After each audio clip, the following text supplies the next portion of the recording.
In the summer of 2024, we walked from Cape Reinga to Bluff. We prepared a bunch of gear, strapped it to our backs, and started out on our journey. A journey across 3,000 kilometres of New Zealand, from the top to the bottom. When people ask, how was it? We usually just say, it was alright. How fun was that, Ola? We are forever road walking. Very rude path. Oh, this hill is a fucking nightmare so far. That was not fun. This is how it was. Jesus Christ. Did you have a good sleep? No. Feet are sore, everything's sore. Feeling like my backpack is getting heavier and heavier every day. There wasn't much to it, except walking day after day until eventually we arrived at the end.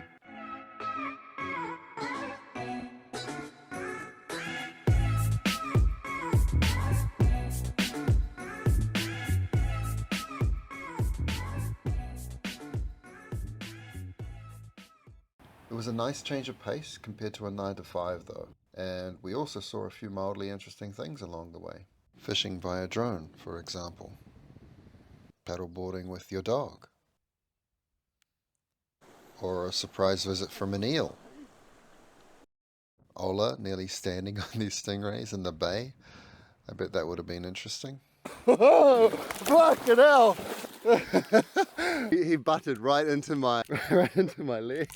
See, I told you to be scared of them, and you said, oh, there's nothing to be scared of. We had deer at our campsite one time.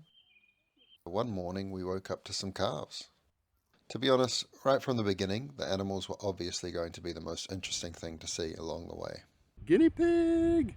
There were all kinds of birds, making all kinds of bird noises, but that's to be expected, seeing as New Zealand is pretty well known for being a bird country. Ooh. There were also domestic animals. And as you can imagine, there was livestock. Did you know that there are more cows than New Zealanders? Sometimes we got to walk right beside them. There were horses too. This one blocked our path. We also saw fake horses haven't moved since we sat down. We saw wild goats, tame ones, and of course sheep. We saw dolphins too, some eels, Crab? a crayfish, there were cicadas, spiders, and public enemy number one, sandflies. Recording the journey started off pretty well and we were both pretty happy. But eventually the happiness started to fade. Say hi, Ola! Say hi! Everything's sore. And as the road stretched longer and longer and longer, the thought of recording was just too much. So in the end, the main thing I recorded was the walking.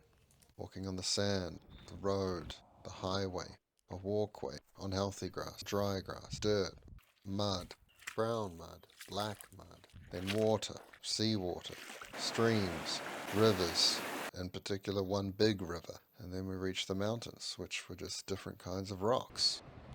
Small rocks, big rocks, loose rocks, sharp rocks, pink rocks, orange rocks, so many rocks, so much walking.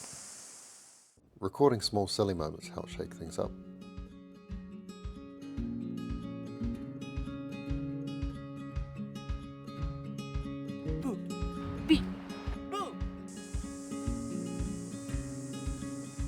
It's always fun watching people trying to navigate these muddy areas. Can she stay dry and non-muddy? Oh, Ola doesn't give a fuck. Lovely. I can't really explain how relieved we are to finally be at camp today. Holy shit. The hardest part of the trail is food and water in that order. Snacks are okay, but hot, heavy meals are what you crave all the time. You record this? Let's go back up. Pasta and pizza and Coke. Pizza, Coke, cheese, just anything but this. Seeing exactly where you're going and knowing that it's just hours of step after step in one direction ahead can be a bit of a mental battle as well.